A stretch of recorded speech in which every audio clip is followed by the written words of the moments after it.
Tcharam! Esta reunião está sendo gravada. Isso. Então, pessoal, boa noite. Obrigada pela presença. É muito legal ver a casa cheia. Hoje é o primeiro dia da mostra, que é uma parceria minha e do Áquila. Eu sou a produtora da mostra, o Áquila é o curador de cinema brasileiro. E o nome da mostra é Cinema Brasileiro para Não Chatear Ninguém. É claro que, além da piadinha, a gente tem uma história que o Áquila pode contar melhor também. Mas a gente está começando com filmes do Davi Neves, que também tem o Fernando Sabino nesses curtas desse final de semana, porque o Atlas, saindo de uma sessão do Fulaninha, encontrou o Davi Neves e foi elogiar o filme. Aí ele falou: pô, o seu filme é muito legal, não sei o quê. Aí o Davi Neves falou: mas eu não faço cinema para chatear ninguém, né? Então, Ah, legal. Que ótimo! E aí, o Davi Neves até ganhou uma mostra no Caixa Cultural em 2014, se não me engano, né? Mas ele é um cara meio apagado, né? De nota de rodapé do cinema nacional. Então, a gente vai passar não só filmes dele, mas filmes que dialogam com essa Copacabana, com esse Rio de Janeiro, né? Apesar dele ser mineiro. E aí, então, eu escolhi começar com esses curtas, né, para a gente chamar o povo da literatura aí também, para a gente dar uma esquentada, e depois a gente vai tentar passar filmes, trazer os diretores, entre eles o Luiz Carlos Lacerda, para a gente ver Leila Diniz, o Fontoura para ver Copacabana, me engana ou não me engana, e tem o Engano. Bodansky como e o Afonso Beato como diretor de fotografia, e talvez trazer Bodansky também com o último filme dele sobre a Amazônia, ou sobre Brasília, ou, enfim, uma Transamazônica também, pode ser o clássico dele, né? E tentar fazer esse diálogo. Miguel de Almeida com um filme sobre a Ilustrada, que é fenomenal esse documentário dele. E aí, então, a gente vai tentar fazer essa mostra ser permanente. O Áquila, com o Miguel de Almeida, pela TV Sesc São Paulo, participou de alguns programas em que eles discutiam filmes brasileiros, né? O cinema brasileiro. Então, daí que veio a ideia de fazer essa mostra, né? Do cinema brasileiro, mas com essa piadinha, né? Filmes brasileiros para não chatear ninguém. E É que é aí, uma homenagem ao Davi também, não é? É também uma homenagem ao Davi Neves. exatamente, e é super difícil encontrar os filmes dele, mas esses aí a gente encontrou, são 10, né, dele. E ele tem um especial sobre Humberto Mauro, que a gente queria tanto ver Humberto Mauro antes de ir para Cataguases, né? Então a gente vê o do Humberto Mauro também, né? E que ele foi um pouco de pupilo, né, dele, do Paulo Emílio, enfim, ele tem uma história bem legal, né, do Davi Neves. E aí a gente pode assistir alguns deles, né? Todos eles têm 10 minutinhos. O do Humberto Mauro é um pouco mais longo, né? Conhecer um pouco desse cinema aí também. Ele é considerado, né, o jovem patriarca, né? O Áquila fala o jovem patriarca do cinema novo, né? Então ele é cinema novista também, mas numa pegada mais diferente, assim, né? Áquila, você quer comentar um pouquinho da mostra?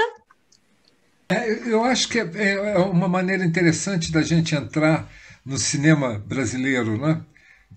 Através, como Lília mesmo decidiu, quer dizer, essa ideia do Davi Neves partiu de mim, mas quem desenvolveu foi a Lília com essa ideia ótima de pegar os pequenos documentários, né, que são lindos. E tem essa coisa tão coincidentemente mineira, né, do mineiro carioca, né? Quer dizer, assim como Fernando Sabino, é um mineiro que fez a cara do Rio, né? O Davi também. Então, o Drummond, o Guimarães Rosa. Então, são filmes do apogeu do Rio de Janeiro, né? Dos anos 60, 70, assim, do período. É do apogeu do Rio de Janeiro. Beleza, beleza. Ótimo, E, muito bom. e aí, como a maioria do pessoal do Cineclube é daqui de Petrópolis, na verdade é do Rio, né? São os exilados do Rio de Janeiro, vieram para Petrópolis, né? E então vai ter muito desse passado aí para poder comentar, né? Uma coisa legal também, né, que a gente tinha pensado, tentar fazer esses filmes conversarem entre eles. Hoje, a escolha do Guimarães Rosa, que não é o primeiro da série de documentários, foi por causa do Lili Marlene. O filme se passa na Segunda Guerra e os dois cônjuges, tanto do Guimarães Rosa quanto da Lili Marlene, são pessoas que tentavam ajudar com passaportes. Enfim, falsos ou Verdade. passaportes emitidos para ajudar os judeus a fugirem, né? E a esposa do Guimarães Rosa, que na época era só a namorada dele, né? Ele conheceu ela lá, Aracide Carvalho, se não me engano o nome dela, ela tem prêmios da ONU, enfim, de Israel, por ter ajudado centenas de pessoas a escapar da Segunda Guerra, né? E o filme da Lili Marlene também tem esse contexto e a história se passa na época em que o Guimarães Rosa era embaixador lá na Alemanha, né? Então foi uma coisa, um link que a gente arrumou, né? Para São colocar. muito queridos em Israel, né? Eles são Super, muito queridos. muito queridos É. mesmo, Eu né? acho que ele era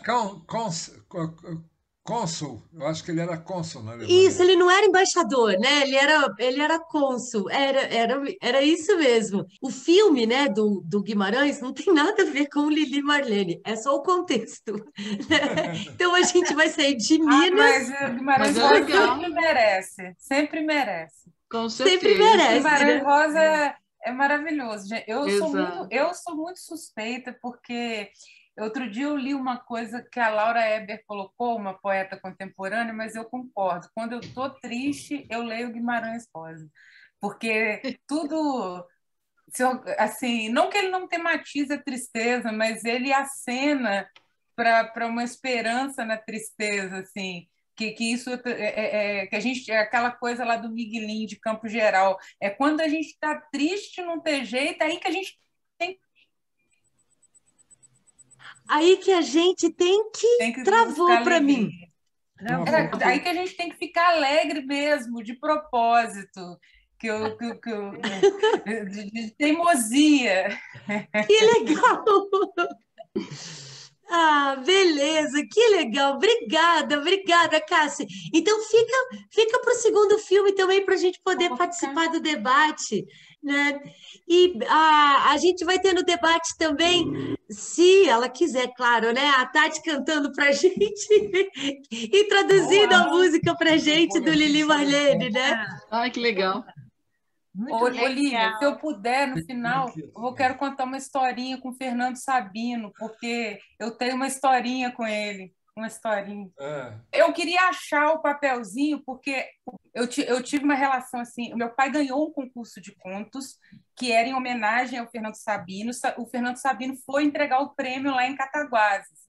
Só que nessa época eu era muito rebelde e tal, eu nem fiquei sabendo. Eu estava meio brigada com meu pai, fiquei super triste.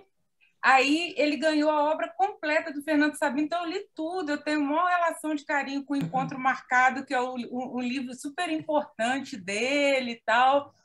Aí tal, mas fiquei com isso, sabe? Até culpa, sei lá o que é. Aí passaram-se os anos, eu fui para a universidade. Quando eu fui para a universidade, eu era do que a gente chamava de DA, que era o de letras, né? Que era o DCE e tal. A gente levou o Fernando Sabino para fazer uma palestra, ele passou esses filmes, que era o que ele filmou Com Davi Neves, né? depois a gente fez uma festa na piscina do DCE e ele levou a banda de jazz dele e ele falou assim, eu vou tocar, mas eu só toco depois do terceiro uísque. Então a gente fez toda uma brincadeira de servir o uísque para ele, primeiro uísque, segundo uísque, aí no terceiro uísque ele subiu e tocou jazz, assim, foi uma noite assim maravilhosa, assim. Eu vou achar aqui porque eu tenho o panfleto que a gente fez, vou mostrar depois. Que O que ele tocava, Cassiana? O que ele tocava? Ele tocava bateria. Bateria jazz, que é dificílimo. Jazz, e aí ele deu um show, assim, tipo, depois que ele bebeu e tomou, ele falava, eu precisava do terceiro uísque. Aí a gente fez aquela brincadeira do uísque, assim, servindo o primeiro, servindo o segundo. Eu acho que foi ele que levou o uísque, porque naquela época a gente só bebia canção e olha lá. Sangue de boi, lá em Minas era sangue de boi, não era? Sangue de boi, cavalo selvagem. Eu acho que o uísque foi ele que levou. Aqui no Rio, o pessoal falava que era sangue de boá. Que sangue de boagem. É mais chique. Pra ficar chique. Ah, que legal, que história legal. Poxa, se você tiver imagem, quando a gente for passar o curta, porque tem um curta que fecha o DVD, que é só com ele, que eu acho que foi feito pelo filho. E são 26 minutos. Todos os curtas têm 10, mas aí o 11º é um especial do Fernando Sabino, né? E aí, entrevistas, e conta dele, dessa façanha dele ser baterista, né? E ele também tocava muito nos Estados Unidos. E também tinha essa coisa do uísque, né?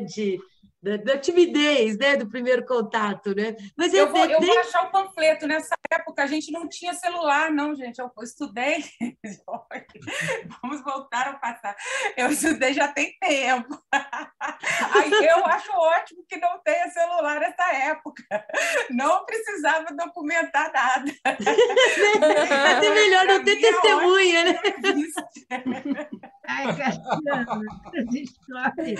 Mas eu tenho um panfletinho, eu vou achar ali. Depois do filme eu mostro. Ah, beleza, então. Então tá bom, pessoal. Então eu vou fazer o teste com vocês, ver se tá tudo ok. O primeiro filme é aqui que eu vou, é do meu computador mesmo. O segundo, da Lili Marlene, que é um dos filmes do Fassbinder, Tati. Fassbinder.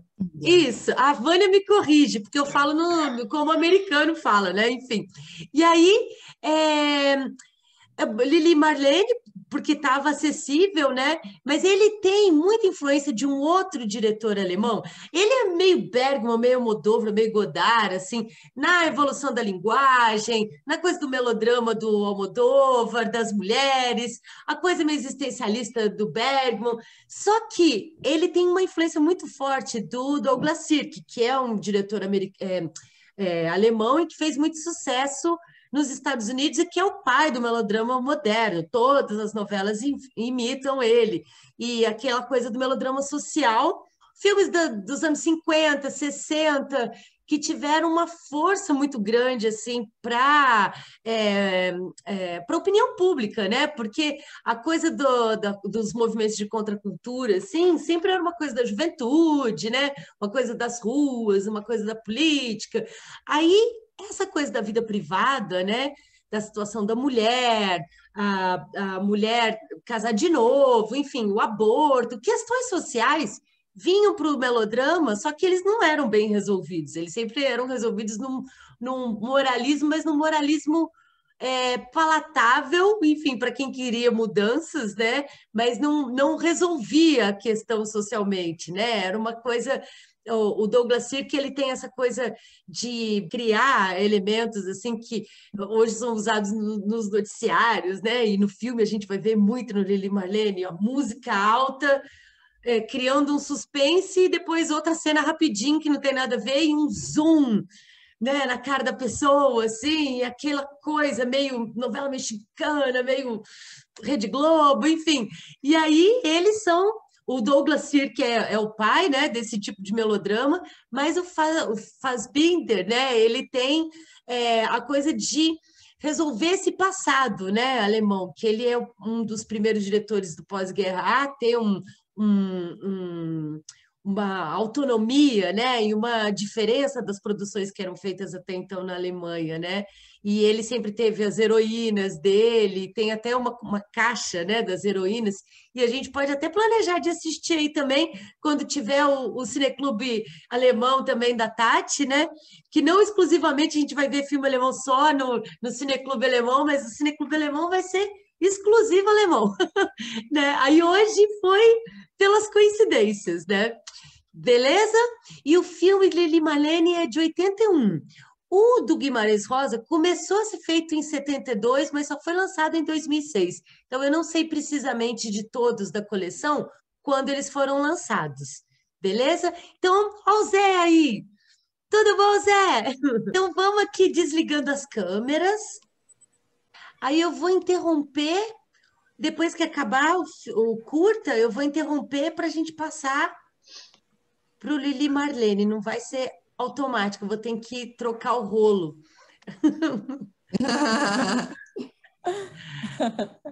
Ok. Um beijão, pessoal. Bom filme para todo mundo.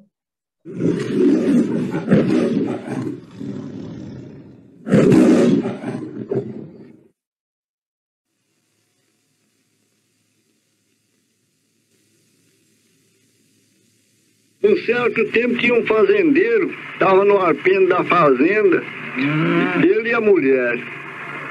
E uma certa hora ele deu uma risada, achou muita graça no que aconteceu dentro do curral. A mulher perguntou, ele disse, o que é que você está rindo? Ele disse, não, eu não posso, não é nada e coisa, porque o garrote estava com um bando de vaca e ele falou lá certas coisas e o homem entendia a língua de qualquer animal e achou graça do que o garrote tinha falado com as vacas. A mulher falou com ele, disse, se você não me contar de que você riu, eu vou morrer apaixonado. Ele diz, então você morre mesmo, que eu não vi nada, não sei de nada. A mulher entrou pra dentro, deitou na cama, ai.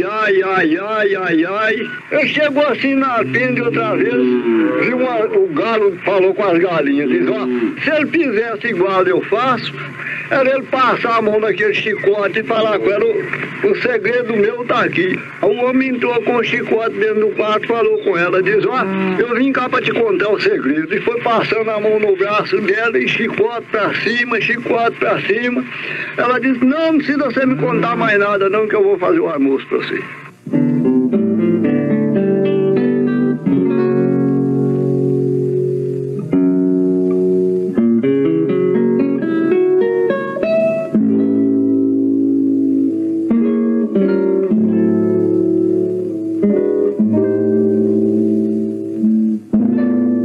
A paisagem rude é o seu primeiro encantamento.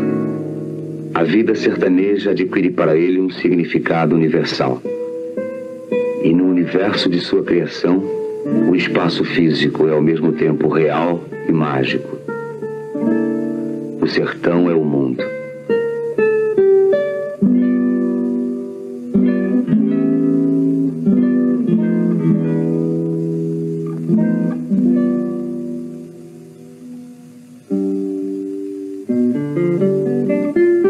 Neste mundo, todos os seres vivos lhe interessam como elementos de composição de sua obra. Árvores, pássaros, animais. Os personagens básicos são os vaqueiros, admiravelmente retratados por Poti, seu ilustrador. Mas vacas e touros fazem parte do documento bruto que sua sensibilidade de artista soube recolher da natureza para recriar o sertão à sua maneira. E na pujança do seu estilo, as palavras têm vida própria, refletindo num ritmo encantatório o som e a imagem da boiada em movimento. As ancas balançam e as vagas dos dorsos das vacas e touros batendo com as caudas, mugindo no meio, na massa embolada, com atritos de couros, estralos de guampas, estrondos e baques, e o berro queixoso do gado junqueira, de chifres imensos, com muita tristeza, saudade dos campos, querência dos pastos de lã do sertão. A boiada vai como um navio. É Manuel Nado, Manuelão e Manezão. Aliás, por qualquer dos três, eu entendo se me chamar. E conhecido nesse Brasil todo, de ponta a ponta, dentro do estado de Minas, com os três nomes. E saí da zona da mata em 32, vindo aqui pro sertão para ganhar a vida e voltar outra vez. Nunca ganhei a vida e nunca voltei. De Maré Rosa eu conheci ele numa vaquejada que ele veio pro sertão para fazer essa vaquejada aqui no sertão. Personagem lendário de uma história de amor, Manuelzão é a própria síntese psicológica do homem do sertão.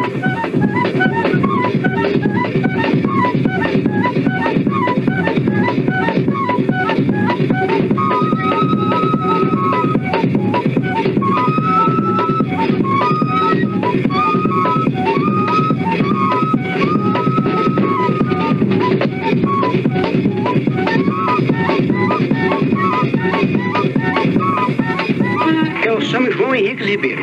Sou conhecido por Zito. Conheci o Guimarães Rosa em uma viagem que fizemos da Silga para a Fazenda São Francisco, de Francisco Guimarães Moreira. E nessa viagem ele perguntava muito sobre a vida de uma res, de uma vaca para outra, a diferença de uma vaca para uma novilha, de uma árvore pela outra. Qual é o significado da palavra Buriti?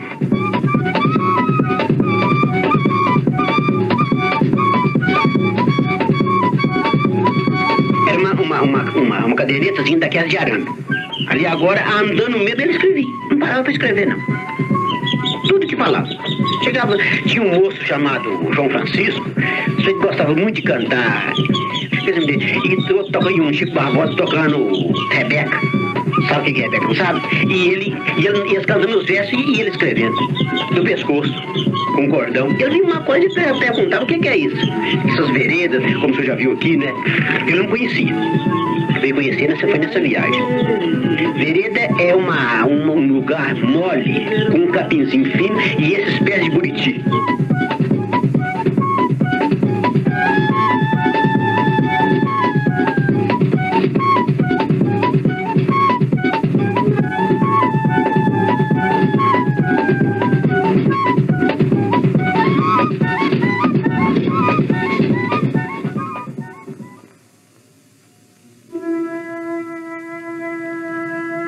Nas imensas extensões onde não se encontra viva alma por muitas léguas de distância, espalham-se as fazendas de Minas. Aqui se abrigam fazendeiros e agregados e se acolhem comensais de incerta procedência. Seres desconfiados, pouco comunicativos, reticentes mesmo no recesso da família. Os taciturnos calam-se de vez, até que um dia surpreendem os parentes com o estouro da sua demência. Estes são alguns dos habitantes do mundo de Guimarães Rosa.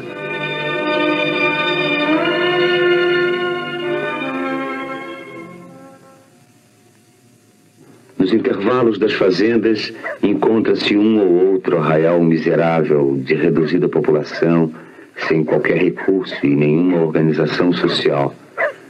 Neles vegetam em condições primárias de vida toda uma fauna de seres humildes, em cuja existência o romancista vai buscar, nos estágios mais puros, o sentimento do humano que informa a sua obra. É o material vivo que a sua sensibilidade recolhe para recompor a aventura do bicho-homem sobre a terra.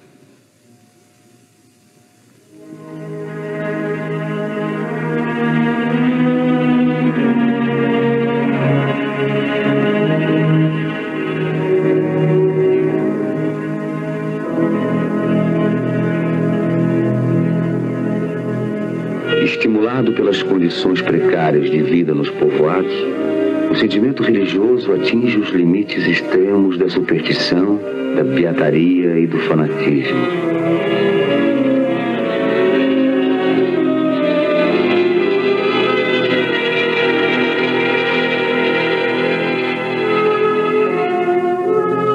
O diabo não há. O que há é o homem humano. Para fugir da miséria, o que se oferece é o abismo da loucura com que encher os vazios da vida.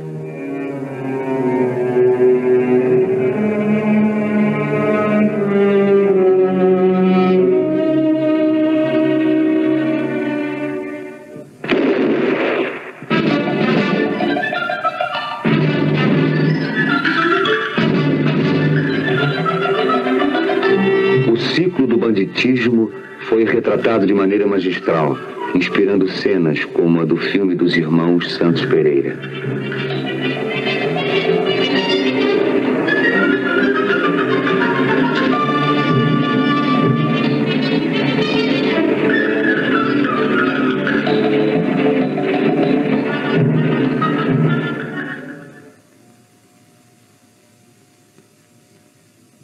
Cordesburgo é uma pequena cidade sertaneja por detrás das montanhas, no meio de Minas Gerais. A casa onde nasceu Guimarães Rosa foi transformada em museu para imortalizar sua memória. O lugar em si nada mudou, conservando-se o mesmo ambiente onde ele passou a infância. Aos 6 anos de idade, o futuro escritor já aprendia as primeiras letras e, excelente aluno, lia o seu primeiro livro em francês. Aos 9 anos, frequentava a biblioteca de Belo Horizonte, onde passou a estudar. Sua paixão era o estudo das línguas e da natureza. Tinha grande amor pelos animais. Formou-se em medicina, ingressou na carreira diplomática, consagrou-se como escritor, tomou posse na Academia Brasileira de Letras 2 dias antes de morrer do coração. Mas eu murmure e diga ante macios morros e fortes gerais estrelas, verde o mugibundo Buriti, Buriti. O mundo é mágico, as pessoas não morrem, ficam encantadas.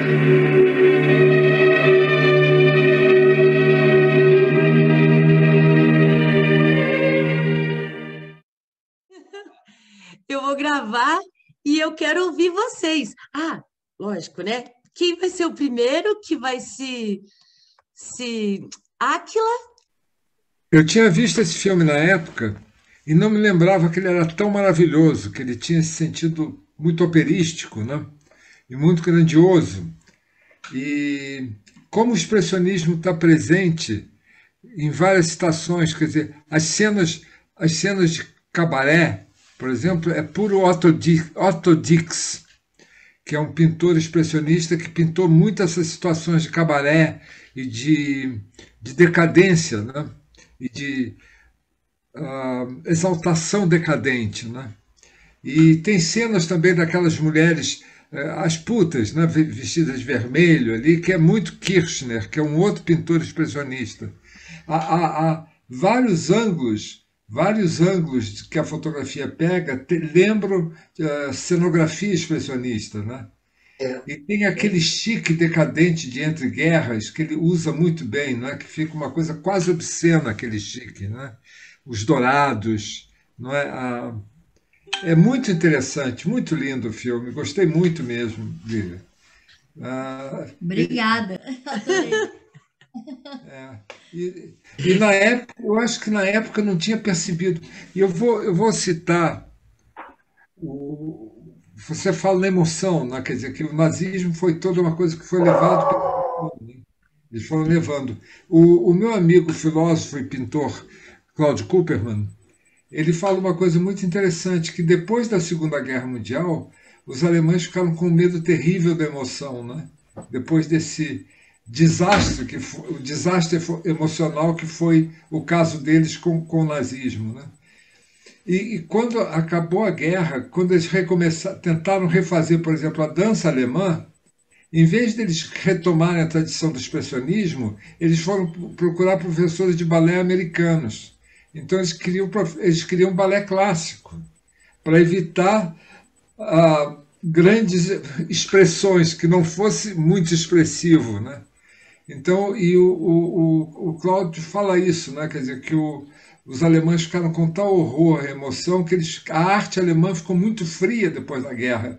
Quer dizer, só retoma a emoção, ao sentimento, a coisa ainda ligada ao romantismo na década de 80, né? Com a pintura neo-expressionista e com essa geração como Fassbinder, né?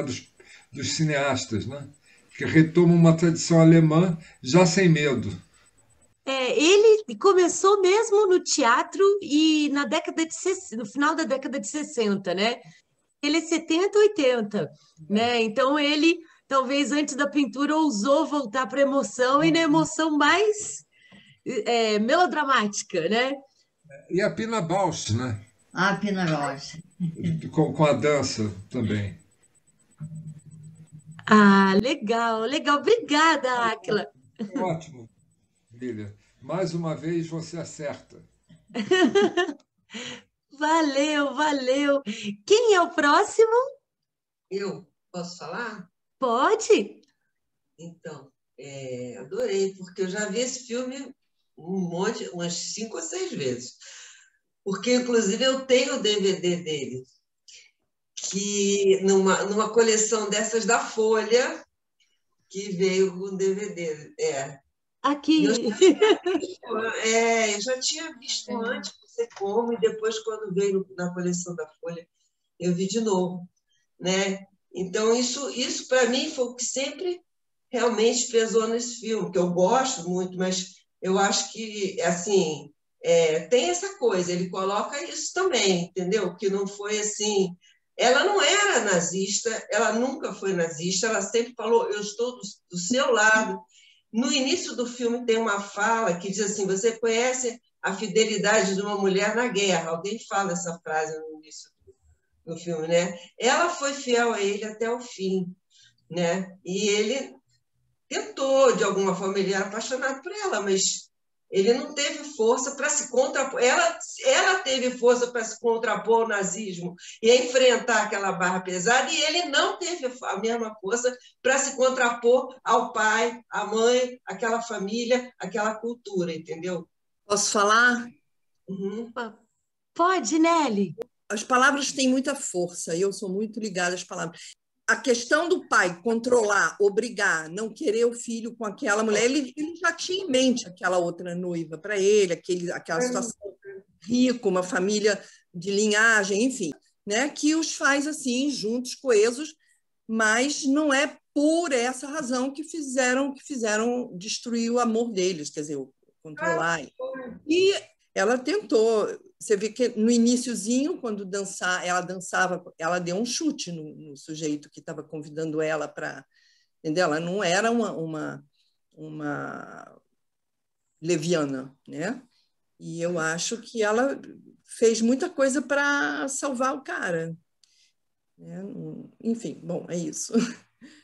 Olha, o melodrama, ele tem essa capacidade de criar essas emoções fortes e também cada um tomar enfim, a sua interpretação, né? E claro que é emocional, né? Tanto que o jeito, a força da palavra, mas está dentro do filme também essa afirmação de que existia um autoritarismo até dentro da família do rapaz, e que poderia ser de outra etnia, não precisa ser judeu, né? Enfim, uma família que tivesse... Deixa eu terminar, Vera, depois você se inscreve de novo, mas uma família que tivesse protegendo a propriedade, ou então protegendo ali a sua sobrevivência, né? Nesse caso, é a sobrevivência. Então, ele criou também essa situação em que a gente pudesse olhar com um olhar crítico, né? E não identificar as vítimas como vítimas, né? Então, por isso que é muito forte, né? E assim como uma novela, né? Tem essa coisa, quem matou o Edith Reutemann? E aí a gente tem os sentimentos plantados em cada personagem, as motivações de cada um, né? Então, ninguém é neutro e ninguém é como se fosse numa construção clássica, né?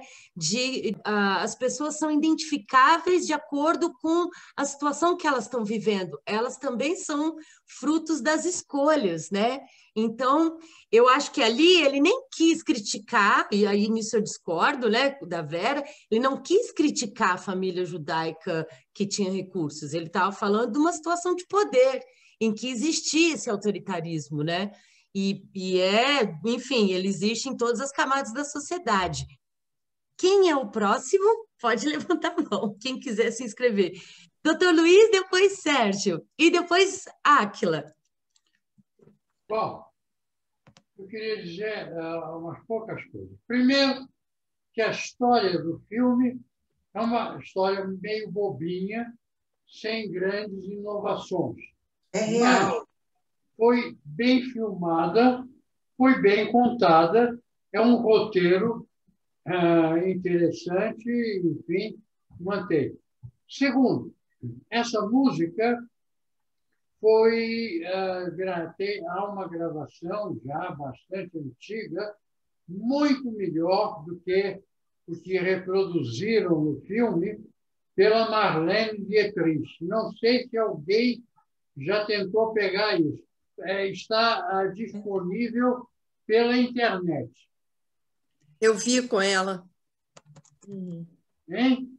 Eu vi, eu assisti há muito tempo. A gravação da Marlene Dietrich é muito, muito boa. E tem referências também, né, ao Steinberg. No filme. O Anjo Azul, né? Essa canção, a poesia foi redigida no começo do século XX, mas eu não sei exatamente quando. Eu acho que antes da Primeira Guerra Mundial, a poesia, as palavras, e ela foi musicada muitos anos depois, uns tantos anos, também não sei exatamente quando. Mas a poesia foi de 1915. E 15? Então pode ser. E a música veio depois. Já na década de 30. 1918 ou quando, mas a música é bem posterior. Peguem a gravação da Marlene Dietrich, que é muito boa. Eu vou procurar e colocar lá no nosso grupo, doutor Luiz. Obrigada pela lembrança. Sérgio?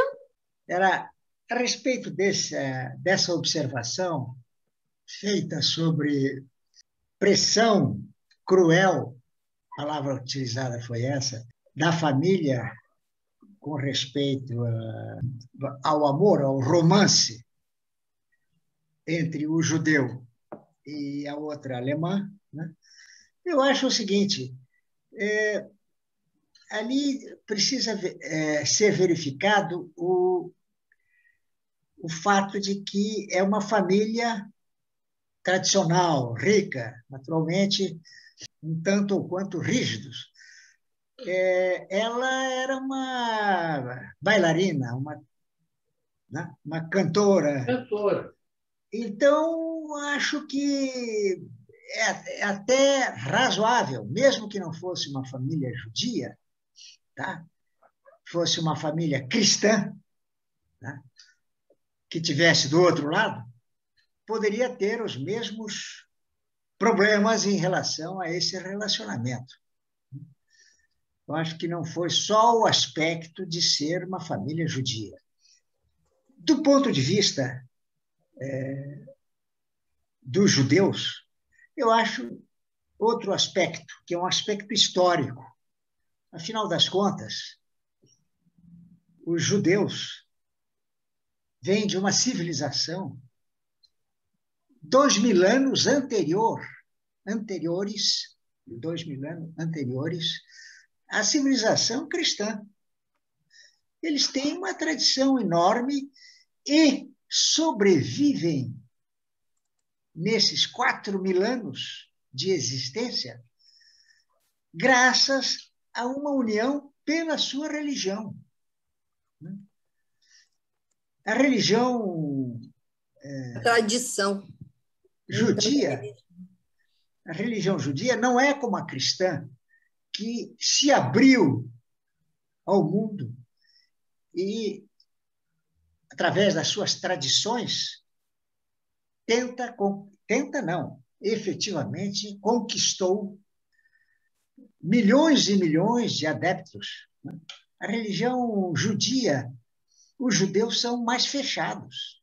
É próprio, vamos dizer, do catecismo, dos conceitos judeus serem, quer dizer, não serem expansionistas como outras religiões. Principalmente a religião muçulmana, que é a que mais progride no mundo, né? É a religião que mais avança em número, em quantidade, quer dizer, mais ou menos do tipo da religião cristã, que se abriu. A religião judia, não. Então, quer dizer, dentro desses conceitos, o fato de eles procurarem o casamento entre eles, judeus, é razoável, vamos assim dizer, que atualmente acho que até está caindo cada vez mais. né? Depois que eles finalmente conseguiram ter um país, né, que é Israel, esse é um fato novo, né, entre os judeus. Então, eu acho que eles estão se abrindo cada vez mais por causa da modernidade, vamos dizer, das concepções filosóficas e sociológicas, principalmente, mais modernas, e pelo fato também deles já terem finalmente um país.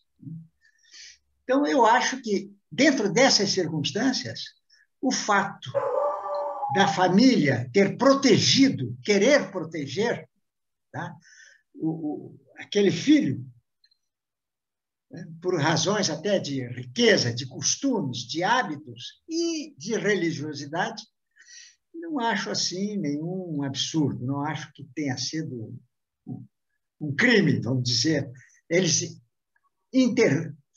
fazerem uma intervenção, procurarem fazer uma intervenção junto àquele relacionamento que não era de bom grado. Apenas essas considerações. Ok, Sérgio, obrigada, bem observado. Beleza, então eu vou passar para o Átila, porque ele se inscreveu antes de uma galera, aí eu passo para ele, depois a Guará, depois a Vera. Quem quiser se inscrever também, pode levantar a mão, e vamos lembrar do primeiro filme também, pessoal. Átila, eu posso falar só uma coisinha antes? A Hannah Shigula era amiga dele, né, do Fassbinder desde o teatro, ela fez mais 3 filmes com ele.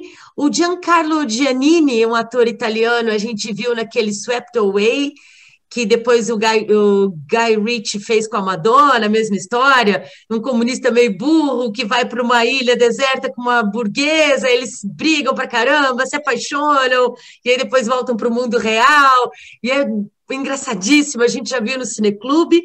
E tem o Udo Kier, que é aquele com a cicatriz, que é o alemão americano lá do Bacurau, né? Que é aquele cara do mal do final, né? Então ele bem novinho. E o próprio Fassbinder aparece no filme como se fosse um cameo, né, do Hitchcock, né? Ele é aquele cara que entra no carro atrás dando ordens, né, falando o que ela tinha que fazer para ajudar, né, enfim, a resistência, né? Aí é só isso. Átila. Eu gostei muito do que a Nelly falou e do que o Sérgio falou. Quer dizer, o peso das palavras é uma coisa brutal. As palavras têm um sentido. Quer dizer, se você compara uma ranzizice familiar com o nazismo, com a intolerância nazista, não dá pé. Quer dizer, esse fechamento é como o Sérgio disse, é muito antigo. E tomar muito cuidado, porque o antissemitismo está latente o tempo todo. A gente tem que estar muito consciente disso para não ser tomado por um antissemitismo inconsciente até. A intolerância, o Sérgio colocou muito bem, quer dizer, de uma família, quer dizer, se fosse uma família tradicional de Juiz de Fora e o filho fosse namorar a dançarina do cabaré ali, teria o mesmo problema, sendo que a dançarina do cabaré ganhou um apartamento lindo do Hitler, né? Isso. Então é meio complicado, uma relação complicada. Aquele deslumbramento dela era o deslumbramento do povo alemão, né? Por isso sempre a heroína ser uma alegoria da própria Alemanha. Tanto que o Fassbinder foi acusado de ser misógino, né? E na verdade, ele falava dessa servidão voluntária, né? Que existe, enfim, no mundo feminino e no mundo dos homens. Depois ele vai fazer vários filmes em negro, homossexuais, enfim, outras relações sociais em que existem as relações de servidão voluntária, em que você não pode só falar de um contexto opressor sem eximir o próprio herói, né, de sofrer as consequências das suas escolhas, né? Então, tipo, é como a ideia do herói romântico e do herói épico, né?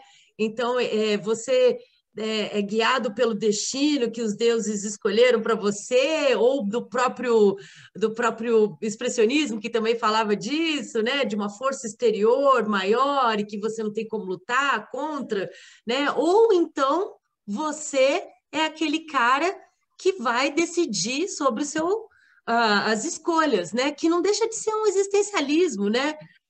Não importa o que fizeram de você, importa o que você fizer do que fizeram de você, né?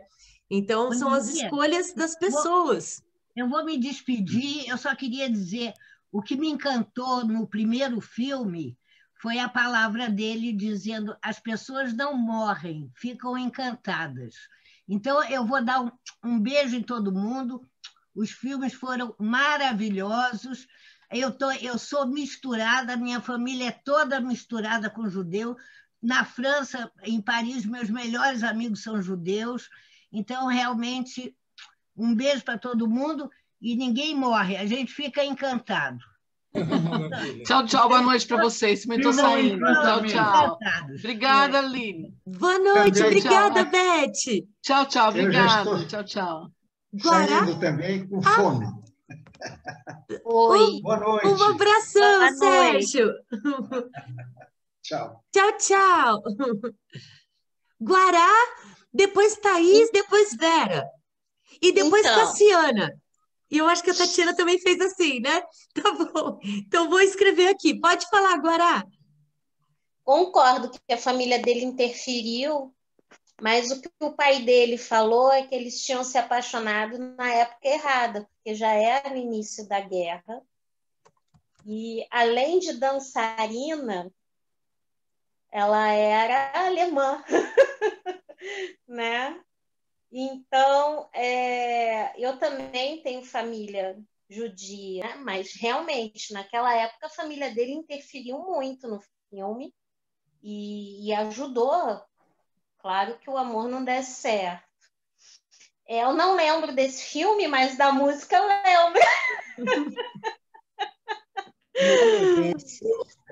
Então, assim, não dá para generalizar realmente, mas a família dele foi a grande culpada, assim, que não desse certo. Mas eu acredito que não pelo fato do judeu ter que casar só com judeu. Eu acho que foi por esse fato. De a guerra, dela ser dançarina, dela ser alemã. Eu acho que foi mais por isso, né? Era só isso que eu queria falar. Obrigada, Guará. Thaís? Boa noite. Eu acho que todo mundo já falou, eu acho importante falar tem coisas que a gente precisa às vezes reafirmar. Imagina que hoje houvesse um filme desse tipo, que é um melodrama tal, passando em Israel, uma cantora de cabaré judia que tivesse um relacionamento com um rapaz de uma família muçulmana, ia acontecer a mesma coisa. São, assim, como bem a Guará falou, era uma alemã durante a Segunda Guerra, tendo um relacionamento com uma pessoa de família judia, assim, além do fato dos judeus serem fechados, como os muçulmanos são, e como eu acho que os cristãos são também, e talvez hoje em dia deixou de ser, mas naquela época, nós estamos falando, durante a Segunda Guerra Mundial, numa família cristã, um rapaz dizer que iria se casar com uma moça judia que cantava em cabaré, também não ia ser uma coisa assim que ia ser aceito. Assim, então, eu acho, a questão não era o fato da família ser judia. Primeiro, existe uma necessidade da narrativa, do melodrama, tem que montar essa tensão, e daí era um filme de Segunda Guerra, era uma questão meio óbvia, uma família judia e uma família judia e a moça alemã, ou ia ser alguma coisa ao contrário. Agora, eu acho que a gente tomar cuidado para não generalizar mesmo, realmente tomar cuidado e ver. Era uma situação da narrativa, e naquela época, nos 40, antes de 45, porque a guerra acabou em 45, então aquele filme acabou praticamente em 45, um pouco depois. Era uma época em que não era como hoje, não havia essa abertura hoje é uma mistura das religiões, né? O pessoal está menos restrito. Então, todo mundo já falou isso, eu só queria reafirmar. Eu acho importante que isso seja dito várias vezes, assim, para a gente acalmar um pouco os ânimos. Tal. É isso. Boa noite. Só para acrescentar que os cristãos também são muito intolerantes. Exato. Exato. E eram, naquela época, também muito fortemente, né? É verdade. Obrigada, Thaís. Então, Cassi? Falar um pouquinho do primeiro filme, embora muito curtinho, né? Mas como eu sou muito fã do Guimarães Rosa, eu achei, eu não achei a frase, porque eu não citei ipsis literis a frase do dito por Miguelinho em Campo Geral, aquela quando a gente está triste mesmo, aí que a gente tem que ficar alegre, aí que a gente tem que lembrar quando a gente foi feliz. Eu não achei. Eu acabei achando uma outra aqui, ó. O dito não brigava de verdade com ninguém. Toda vez de brigar, ele economizava.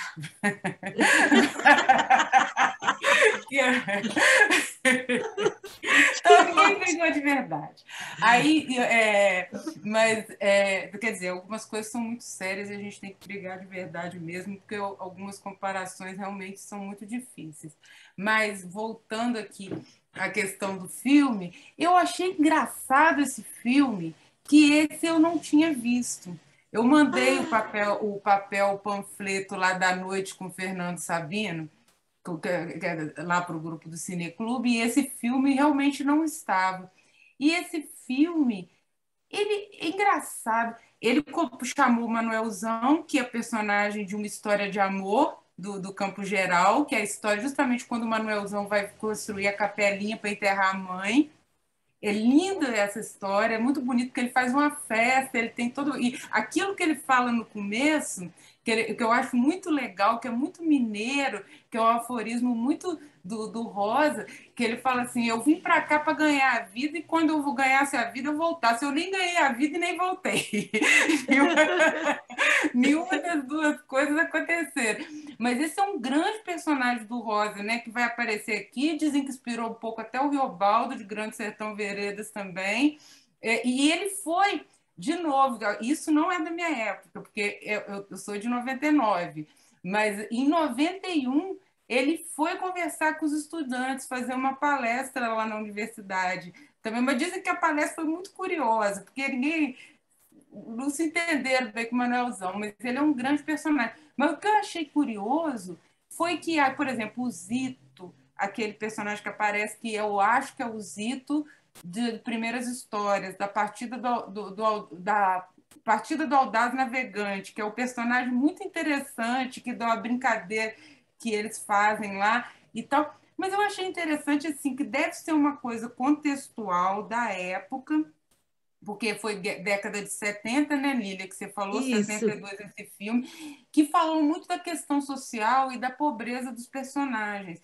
E isso no Rosa, pelo menos da maneira que foi mostrada ali, não há, porque esses personagens, a pobreza, o fanatismo da religião, o Rosa é muito místico, o Rosa, mas eu acho que é contextual, talvez ali na década de 70, naquele momento que eles fizeram o documentário, que eles foram lá buscando, né, chegar lá e se deparar também com as pessoas tão pobres, né? Talvez com uma... Eu fiquei curiosa com essa coisa, depois eu vou pesquisar mais. É isso. Pô, obrigada, Cassi. Então, vou falar uma coisa. Davi Neves, né? Num dos filmes lá aparece até o Aécio Neves, né? Que é parente. Mas, enfim, totalmente desnecessário. Mas, mineiro, né? Essa coisa. Tem uma história interessante. O Davi Neves, ele acabou entrando para o cinema um pouco depois, mesmo estando ali presente com a galera. Esse filme foi feito a partir de imagens de arquivo, filmes do Maurice Capovilla, né? Uma galera lá, cinema neovista. E ele sempre esteve lá como coadjuvante, ele não tinha feito ainda a coisa dele. Mas olha uma coisa, o pai do Davi Neves era um militar. Capitão lá, importante. O filme é uma denúncia social, porque ele fala da pobreza das pessoas. E acho que tem que haver, porque imagina, mistifica o sertanejo e aí ele chega lá e vê as pessoas numa situação péssima. Fala, olha, não é... Eu acho que apesar de toda a minha adoração por Guimarães Rosa, que eu acho que é até meio exagerada, eu acho interessante ver isso, né? Esse outro olhar. A gente tem que desmistificar esses nossos ídolos também, né? Em grande. Eu achei curioso, é isso que eu queria observar, porque a gente tem aquela dimensão, né, do rosa, do sertanejo, e aí ele vem com esse outro olhar, né, com uma crítica social. Eu achei interessante. Eu queria só contar uma historinha, que o pai dele era militar e o Maurice Capovilla, que estava ali nos bastidores, né? O Maurice Capovilla, não, o Davi Neves, que estava ali nos bastidores, ele foi responsável por guardar, por não sei quantos anos, 15, 20 anos, durante a ditadura, a filmagem do Eduardo Coutinho, do Cabra Marcado para Morrer. Então, ficou debaixo da cama de um militar por todo esse tempo, né? Então, eu acho que essa coisa, lógico que não ficou ali debaixo, mas o tempo todo, mas eu acho que tem uma influência também forte pelo contexto, como você falou, né? Os anos 70, ainda ser aquela ditadura, né? Mas também uma influência, né? Desse mundo, né? Contado, que foi o mundo contado do Eduardo Coutinho, e ele era o guardião daquelas latas, né? Por causa do pai dele, então ele era insuspeito. Era só isso. Aí o Átila levantou o dedo, mas primeiro vai ser a Tati, depois a Dona Ana, depois o Átila.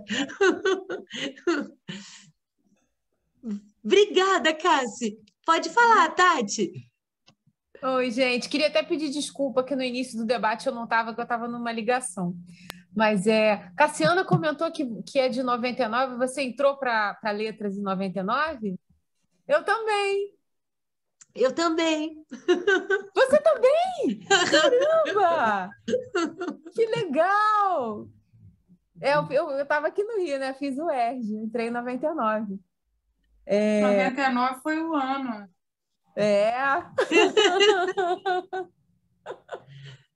A gente ainda entrou na década de 90 para a faculdade, né? Eu entrei em 97 para direito. 96. Uhum. E aí é interessante porque teve algumas coincidências hoje também, né? Que eu brinco que eu sou mineirioca, né? Que eu sou filha de pai carioca e mãe mineira, né? Então, a Lília até às vezes esquece e acha que eu sou mineira, mas não, eu sou carioca, mas eu tenho um pezinho lá porque minha mãe é de Minas, né? E então foi legal, né, ter o filme sobre Guimarães Rosa hoje. E falando sobre essa questão da faculdade também, teve uma coisa interessante com essa coisa do Lili Marlene, que a gente assistiu o filme na faculdade, né? Por volta dessa época, 99, 2000, assim.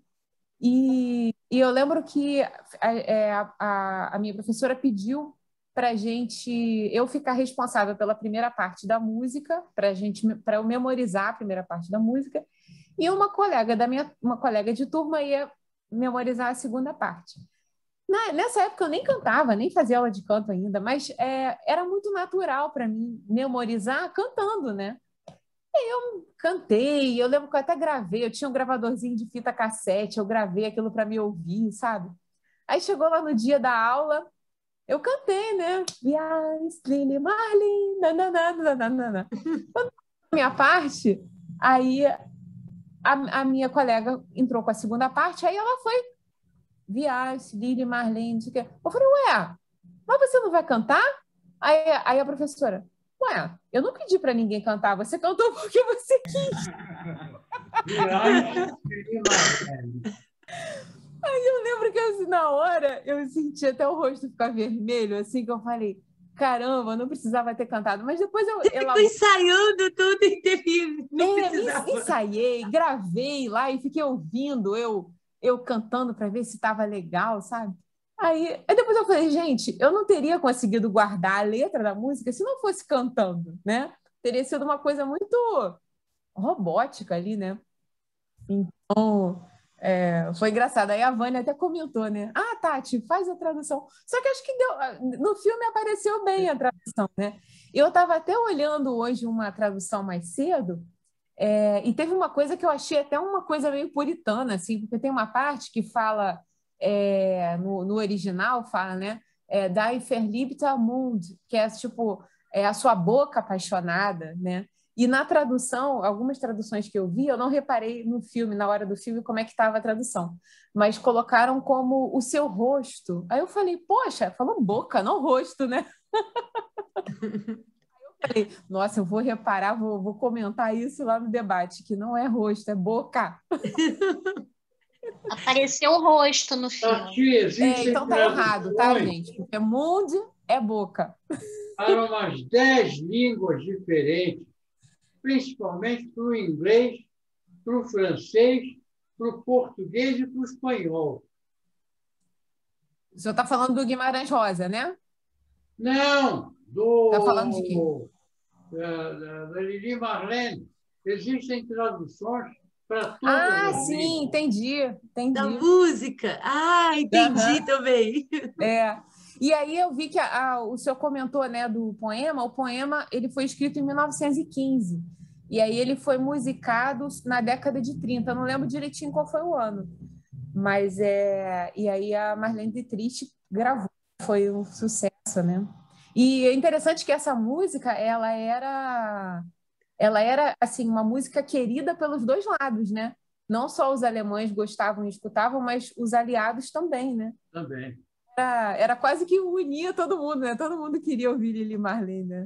E quando a Vânia comentou que nunca tinha visto o filme, ela tinha falado, porque parece um amigo dela tinha ouvido e falava dessa música, e ela lembrou daquele filme que a gente viu do Natal, né? Do Feliz Natal, é maravilhoso.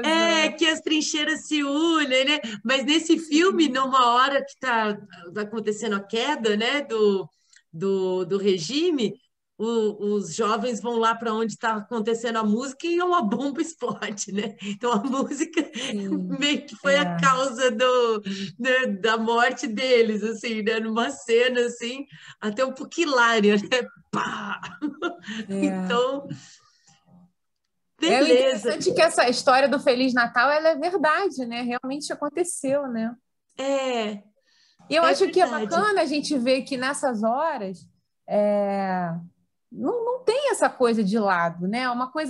Essa coisa do inimigo é uma coisa completamente artificial, né? Era um monte de garotos, né?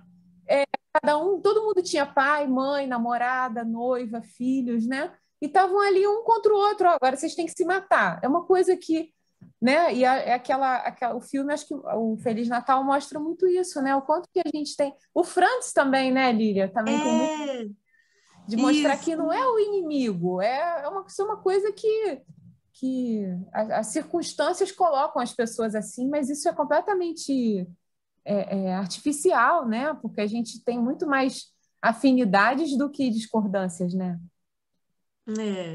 O Rio era pequeno, né? E a Zona Sul era pequena. E o Davi, essa turma, Davi, Cacá, Jabor, todos eram alunos de Santo Inácio, né? E moravam por ali em Botafogo, perto da Rua da Matriz, tanto assim que eles tiveram uma produtora que chama Filmes da Matriz. E o pai do Davi morava na Rua Real Grandeza, ali onde entra para o Morro Dona Marta, ali, num prédiozinho da esquina, um prédio modesto, bem modesto da esquina, e aqueles prédios dos anos 30 que tem varanda, provavelmente não tinha elevador, tinha uma escada. E ele, toda manhã, o velho militar aposentado acordava e pendurava balas no galho da árvore que chegava perto da varanda dele. E aí corria uma lenda entre os moleques, entre a garotada, que ali tinha uma árvore de bala. E os moleques iam lá e pegavam, colhiam balas de manhã. Então, devia ser uma pessoa com imaginação espirituosa, né, também. Gracinha. Bom. Legal. Legal, Nós legal. veremos depois da manhã. Boa noite a todos. Boa noite, Luiz. Boa noite, doutor Luiz. No domingo, a gente tem dois curtas dessa série, que talvez a Cássia tenha visto, do Érico Veríssimo e do Drummond.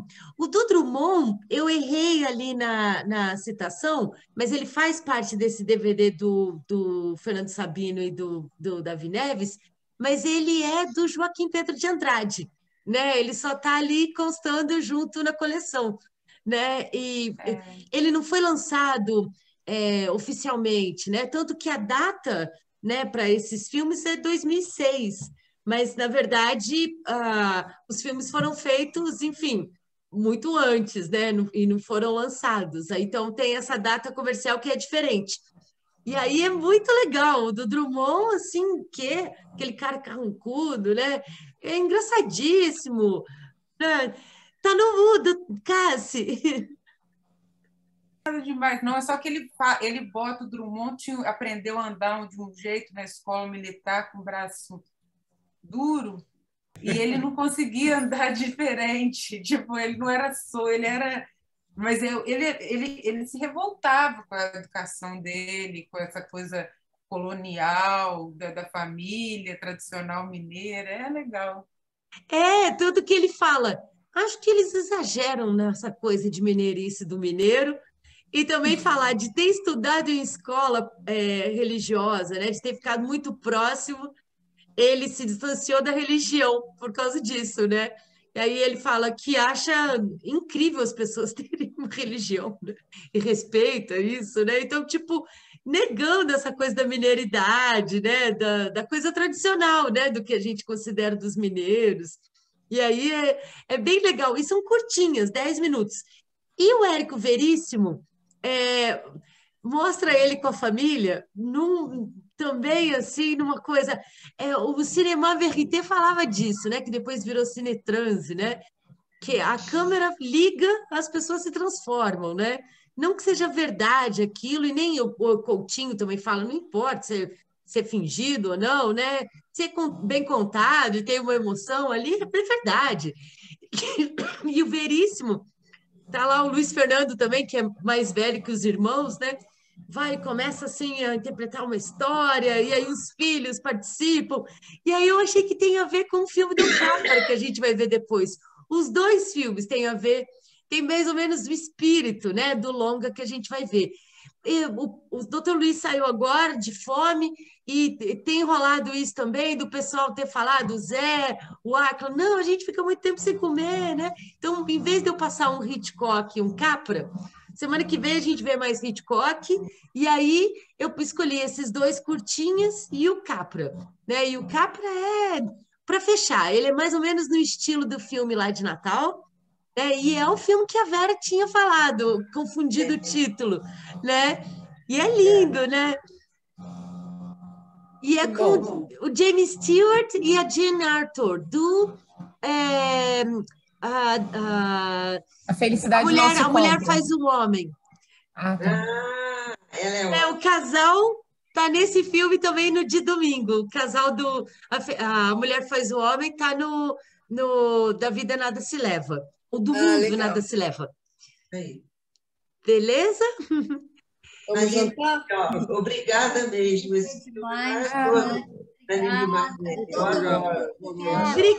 Obrigada, Vera. Obrigada, Vânia. Aquila, Nelly, Guará, Thaís, Tati, Cassi. Obrigada a você, obrigada Lília, pelas aulas. Obrigada. Boa noite a todas.